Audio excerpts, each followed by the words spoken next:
जिस सिरोही नगर के ऊपर माँ की कृपा हो वो नगर वाकई में धन्य होता है। ये माँ है पावागढ़ वाली महाकाली माँ। इनका एक बड़ा इतिहास है। हमने देवनगरी के देव दर्शन के माध्यम से माँ की वंदना की थी।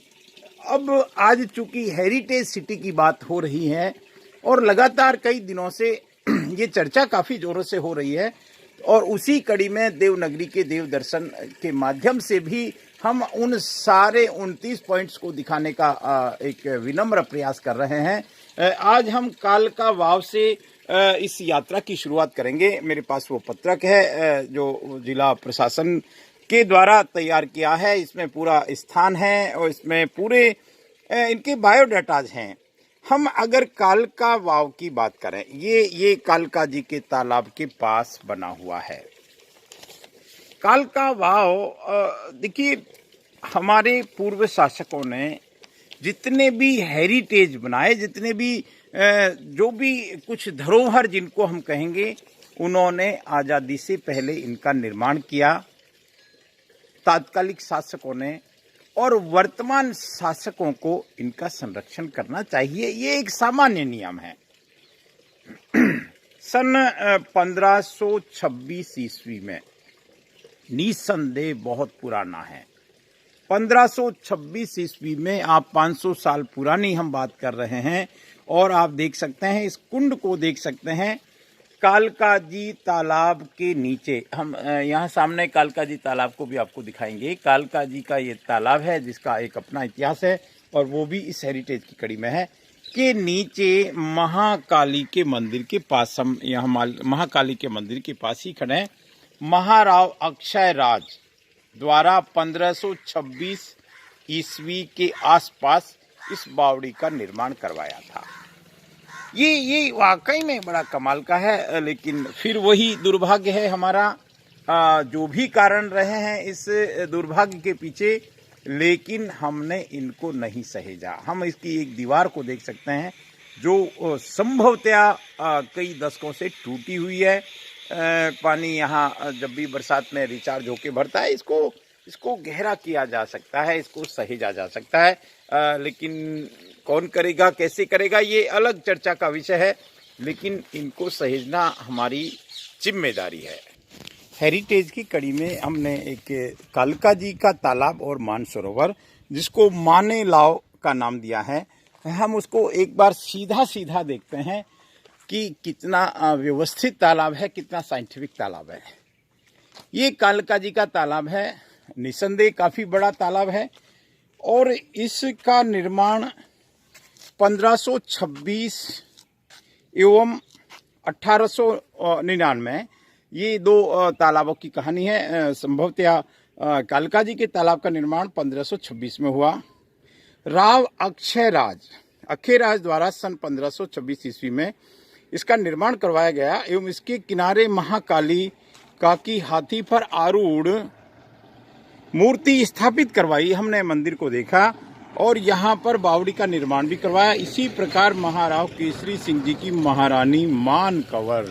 हम उस तालाब को देखें, उससे पहले इस तालाब के बारे में एक बात हमको बहुत गौर से देखनी पड़ेगी। ये जो तमाम हम इस विशाल कैचमेंट एरिया देख रहे हैं, इससे भी 4 गुना कैचमेंट एरिया इसकी पहाड़ी के पीछे का है। और उस समय महाराव अक्षयराज जी ने, जो अक्षयराज उड़ता के नाम से जाने जाते हैं, उनकी एक अलग कहानी है। बड़े तपस्वी राजा थे। उन्होंने उस बालदा से आगे एक ऐसा नाला बनाया था, 7-8 किलोमीटर लंबे नाले से इस क्षेत्र में पानी आता था और ये तालाब हमेशा भरता ही नहीं था, ये ओवरफ्लो भी चलता था। अब हम अगर बात करें, मान लो एक बार टूट गया वो, तो फिर उसको रिपेयर होना चाहिए समय समय पर। इनका इनको तो हम पूजा करें, इन तालाबों के पूजन की हमारे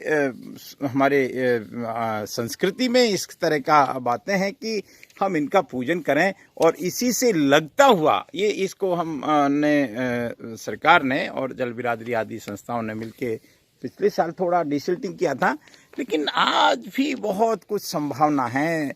लेकिन अब ये कैसे होगा, कौन करेगा, क्योंकि जब भी कभी कोई सीधे सीधे कार्य शुरू होते हैं तो उसमें भी सवाल खड़े होते हैं। ऐसा हमने अनेक बार देखा है। खैर, ये कालका जी का तालाब है। परिचय की दृष्टि से ये बहुत खूबसूरत तालाब है। इस हम बारी घाटा के आगे बालदा तक का पानी यहाँ आता है। ये सिरोही का कालका जी का तालाब है और इसी के पास में ये मानसरोवर तालाब है। हालांकि ये तालाब तो अब कम है, ये खेत ही बचे हैं, लेकिन अगर हम स्मृति की बात करें या हेरिटेज की बात करें या धरोहर की बात करें तो ये एक डिवाइड किया हुआ है, एक छोटा सा दीवार पुल जैसा बना रखा है, या इसको ओवरफ्लो कह सकते हैं। ये इस मानसरोवर का ओवरफ्लो है। लेकिन हमको ये एक हरे भरे खेत दिखाई दे रहे हैं और पेटे की जमीन पर खेत होने चाहिए, इसमें भी कोई दिक्कत नहीं है। लेकिन ये मानसरोवर है और इस मानसरोवर की कहानी ऐसी है कि यहाँ महाराव केसरी सिंह जी की महारानी मानकंवर की स्मृति में मानसरोवर का निर्माण 1899 में दुर्भिक्ष के समय, हम आप सोच सकते हैं कि हमारी तात्कालिक सरकारें या तात्कालिक राजा महाराजा काफ़ी अवेयर होते थे, चिंतित होते थे। दुर्भिक्ष के समय अकाल राहत कार्य में इस तालाब का निर्माण करवाया था। उस समय भारी अकाल पड़ा होगा और उस दौरान ये हम देख सकते हैं, ये मानसरोवर है और इधर कालका जी का तालाब है। हम कोई नकारात्मक बात नहीं करें, हम कोई निराश भी ना हो, लेकिन हम इनके प्रति जुड़ जाएं, इस अभियान से जुड़ जाएं और बिना किसी राजनीति के जुड़ जाएं। क्योंकि अक्सर ये होता है कि हमने अगर कुछ लोगों ने इसका एक अभियान छेड़ दें तो उसके साथ साथ एक चर्चा शुरू हो जाती है कि ये अभियान क्यों छेड़ा जा रहा है। ये प्रशासन इसकी अगुवाई करे और दो काम कर दें इन तालाबों के विषय में। तो पानीदार सिरोही बनाना है, पानीदार सिरोही रखना है, तो इन तालाबों को सहेजना पड़ेगा। और इनके सहेजने में ये अंग्रेजी बबूल का जंगल जो हम देख रहे हैं और ये हम इसकी डिसिल्टिंग करें, डिसिल्टिंग की हम बार बार बात कर रहे हैं। संभवतया हो सकता है कई बार बरसात नहीं होती या 2-3 साल नहीं होती, लेकिन अगर चौथी साल बारिश ढंग से हो जाती है तो उस पानी को हम कहाँ संभालेंगे। उस स्थिति में डिसिल्टिंग आवश्यक होती है। तो हम इस पूरे तालाब की डिसिल्टिंग अगर हो जाती है, जो भी चिन्हित क्षेत्र है, अतिक्रमण और वो एक अलग चर्चा है, उस पर शांति से सोचा जा सकता है। और जो बालदा का जो वो टूटा हुआ नाला है जहाँ से बारी घाटा से पानी आता है, उसको अगर हम रिपेयर कर देते हैं, जिसकी संभावना है, जिसकी चर्चा हो चुकी है, हमने देव दर्शन के माध्यम से उसको दिखाया था। जितना पानी इन पहाड़ियों पे बरसता है उससे 4 गुना पानी उस नाले के मार्फत इधर आता था, तो उसको हम लेके आए। तो हेरिटेज की कड़ी में हमने ये कालका जी का तालाब देखा, इधर हमने ये मानसरोवर देखा, जो एक तरह से याद ही है, क्योंकि मानसरोवर बनाया तो बहुत व्यवस्थित रूप से ही था, लेकिन अब इसके पेटे की ज़मीन पे जो भी खेती आदि होती है, इसमें अगर हम देखें तो 22 नंबर पर एसपी बंगला है। इसका निर्माण 1875 से 1925 ईस्वी में हुआ और वर्तमान में एसपी निवास है, जिला पुलिस अधीक्षक निवास। और इसका निर्माण महाराव केसरी सिंह के शासनकाल सन 1875 से 1925 ईस्वी में करवाया। और जेल का भी लगभग यही हाल है, 1891 में हुआ। यहाँ भी महाराज राव केसरी सिंह जी के शासनकाल की बात आती है। सारणेश्वर जी का मंदिर बहुत पुराना है, इसके बारे में हमने देवनगरी के देव दर्शन में भी कई बार बताया, उससे हर कोई परिचित है, बहुत अच्छी तरह से उस श्री सारणेश्वर जी के मंदिर से परिचित हैं। ये हेरिटेज है और जहाँ सैकड़ों हजारों लाखों लोगों की श्रद्धा है। मंदाकिनी कुंड है जिसका निर्माण सन 1424 से 1451 ईस्वी में हुआ। इतिहास इसका बेहद खूबसूरत है। कि सारणेश्वर मंदिर के पीछे अति प्राचीन जलकुंड विद्यमान है। इसका गोकर्णी गंगा शुक्ल तीर्थ के नाम से जाना जाता है। इन जलकुंडों का पवित्र जल मंदिर की परिक्रमा करते हुए झरने के रूप में गौमुख कुंड से होता हुआ इस मंदाकिनी कुंड में संग्रहित होता है। इस मंदाकिनी कुंड का निर्माण सिरोही के शासक महाराव सहस्त्रमल जी ने करवाया। ये देखिए, जिन्होंने सिरोही की स्थापना की उन्होंने इस कुंड का निर्माण करवाया, इसलिए ये और ज़्यादा महत्वपूर्ण हो जाता है।